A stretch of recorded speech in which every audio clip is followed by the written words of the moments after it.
Hi everyone. Firstly, an apology. I didn't actually record the shutdown of my old tank, in case everyone's wondering what happened to that. I sold my house, so I had to shut it down pretty quick, get all the livestock sold and stuff like that. So I'm now going to be setting up a new tank. So this is a Redsea 450 XL. I bought it second hand from someone, but it is actually never been filled. So technically it is brand new, but second hand.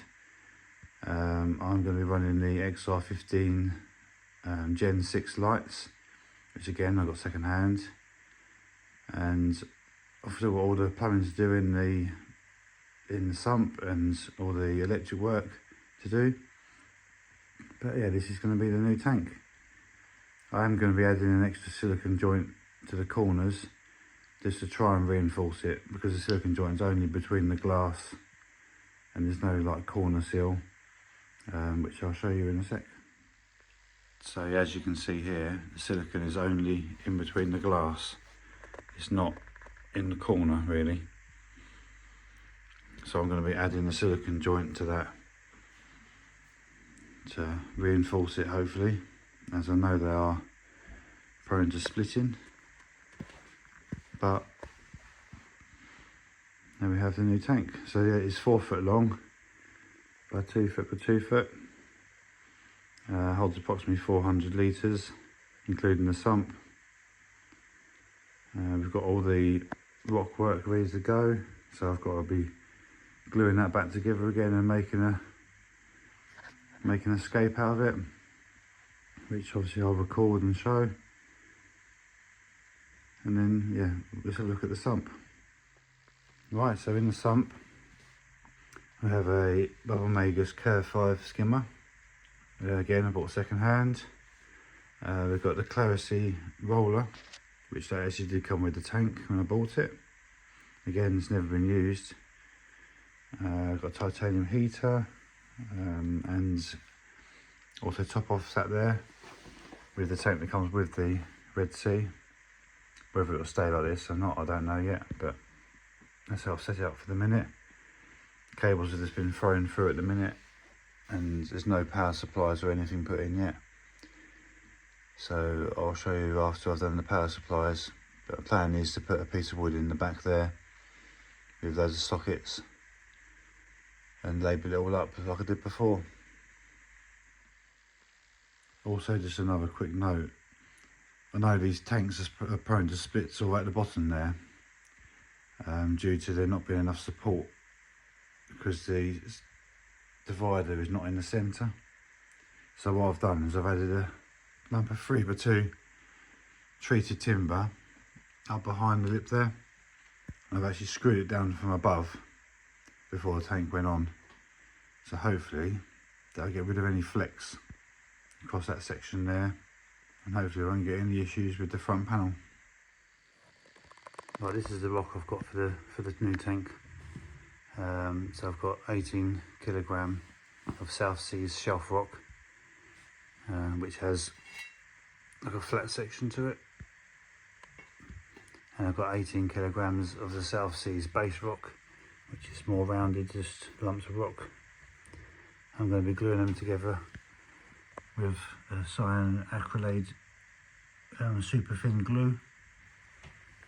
So as previously, I'll be breaking up some of the rocks to make a dust, and then when you hold the rocks together, you put the dust in the joint, put some super glue on it, hold it for about 10 seconds, and then bond it together.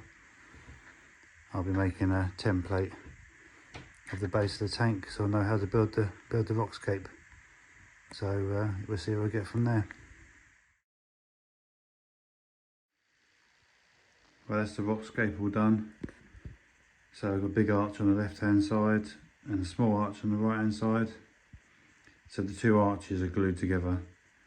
The flat section between them isn't attached, but the left hand side of the arch isn't glued, and a few of the other ones are just placed so they can be moved if I ever need to get a fish out or anything like that. So a view from the end. See, that's the skateboard done.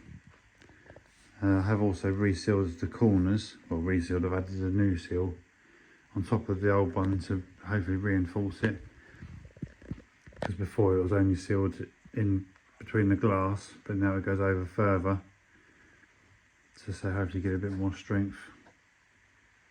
So it's basically double the width of the seal. So yeah, time to get water added. That's all the power supplies in. So what I've done is I've cut a piece of wood in the back. I've sprayed it black, so I have a power supply coming into this first socket here, and then it loops to that one and that one and that one and that one and so on behind the board. So it's basically like a giant extension lead. It's all well within the power that the plug can take. So yeah, that's all set up. I need to label it all yet, and maybe move some plugs around.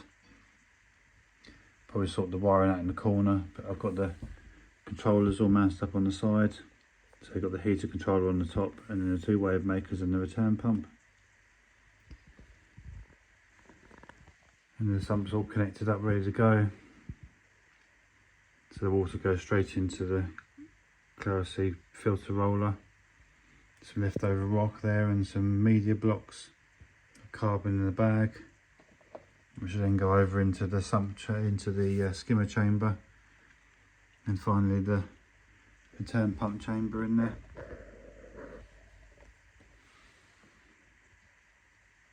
So yeah, let's get this thing running. That's all the water in now. It's all to the right salinity. It's got all the live sand in there now. So that's the Fiji pink sand. That was 3 bags of sand in there. Well, I think they're £10 a bag or 10 kilo a bag. But anyway, it's 3 bags. The ATM colony is in as well. I have dosed some ammonia, so I haven't seen any movement yet. So I'll leave that a few days to see if it does anything before adding any fish. I know you can add fish basically straight away, but I'd rather leave it a few days and dose some ammonia. At least it kick-starts it a bit. But yeah, looking forward to getting some fish in there now. So yeah, see you on the next one when I get some fishing. Thanks for watching.